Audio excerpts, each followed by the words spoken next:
Hello? Hello. Hello. Good. How are you? Cool. Oh, thank you. It's actually a dress. It's not work program on the job, so didn't realize what the temperature is. Hi, Phil. How are you? Hi, okay. Well, Katie, Sorry, we're just kicking some people out of a room. Good. Kick them out. For you. Nick, I only have one question. Are you wearing socks? What's that? Are you wearing socks? Today I'm wearing socks. Come on. Today I'm not wearing socks. Yeah, I'm wearing socks today. We're doing a big client event tonight, and I just felt like going sockless in October would not be okay with them.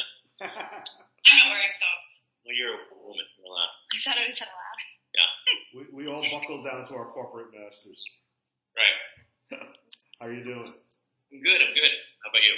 I'm very good. Cracking away. Thank you for taking the time for doing this for our book.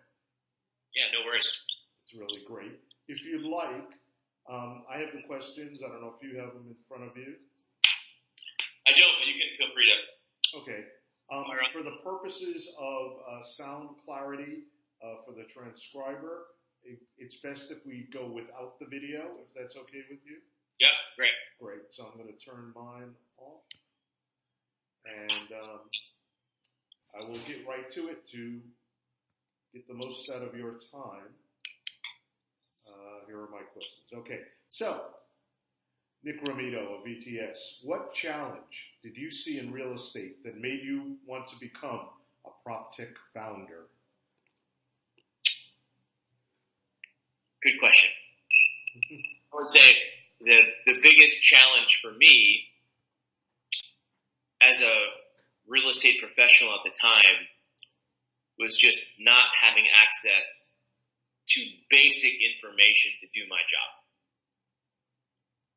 And so answering very simple questions was nearly impossible. And it just felt like, at the time it was 2011, that should have not been the case, that I should have technology just like all of my friends who are in every other industry to do my job way better than I was, to be competitive and win business, and I just didn't have any. I couldn't answer any basic questions. I was living off of spreadsheets, and that just felt like an archaic way to operate. Got it.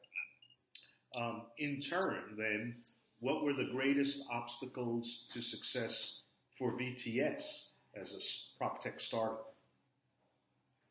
So so the question is the greatest obstacles. So what were the hardest things we had to overcome to get here today?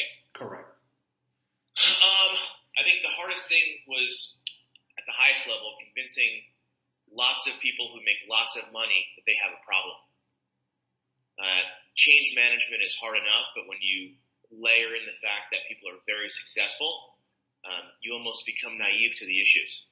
And so we had to spend a lot of time educating the market about how much more successful they could be had they had the tools that people in other industries have to do their jobs. So maybe you had a great year last year. You could have made 3 times that had you had the right tools.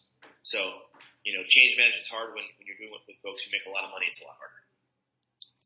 Yeah, that's so true. Obviously, VTS and Hightower was a major and successful merger in PropTech startups. Has the company grown in a manner that makes it a model for other mergers among PropTech startups? And do you see that trend accelerating, staying about the same, or decelerating? I think you're going to continue to see consolidation happen in this space. I think while the market is very large in terms of capital allocated towards it and dollars that are available, it's a huge market, but you don't have a lot of customers. I think there's probably 3,000 commercial landlords. Is it North America or globally? It's going to be, that might even be just, either or, it's a small number. Mm-hmm. So you don't have that many actual customers. And so in a vertical market, you can look at other vertical markets as are just parallels to us. And what you're going to find are that most companies have to grow via acquisition to get of any reasonable size. I mean, look at CoStar, for example. CoStar, I don't know how many deals they've done, but they've done a lot. Look at the brokerage firms. I think CBRE does an acquisition like a month. And so it's just one of those. It's one of those spaces where I don't believe there could be 500 companies. Right. Yeah, definitely.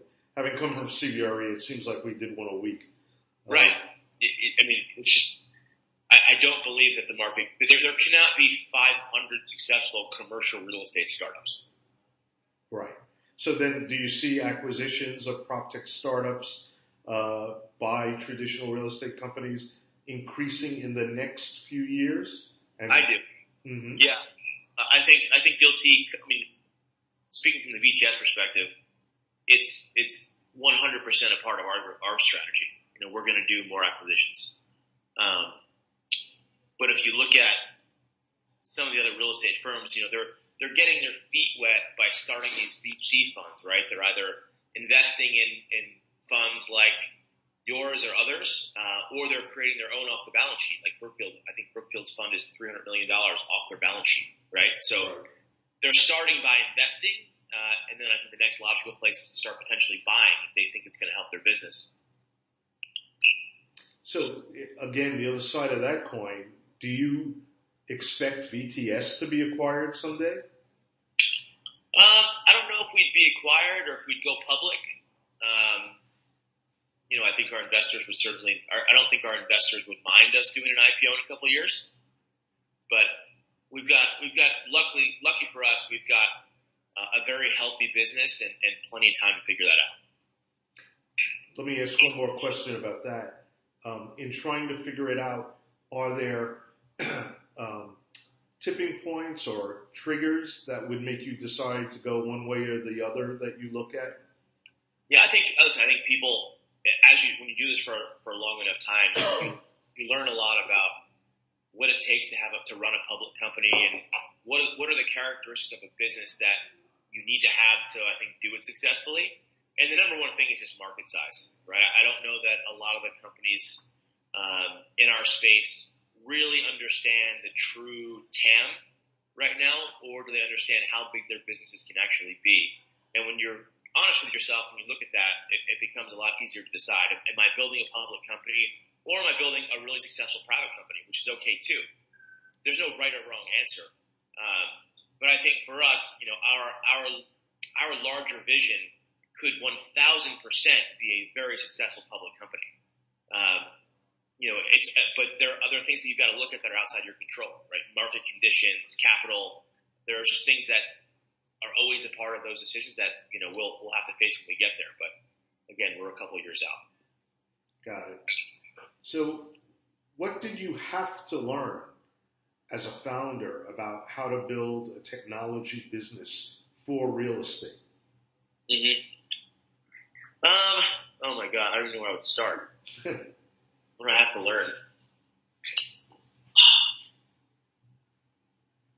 Communication. Yeah, I think number one is there's no such thing as over communicating. Mm-hmm. I mean, you can say this same thing 10 times and it's not enough. You know, that's one. I think the second thing is everybody has to be pointing towards the same North Star. Like you have to know what the shared goal is as a team, because once you're aligned on that and we're communicating, it clears it clears everything else out of the way for you to get there. Mm-hmm. I see. So alignment across the business is just critical. And everybody should know why they come to work every day. Okay. Do one specific thing. I'm sorry, you're breaking up a little bit. I'm still here. Can you hear me now? Yeah. So going on to another point, how do you decide when it's the right time to raise further funding rounds versus using your financial resources to go after more clients? Mm-hmm. Yeah, so I think that's another one where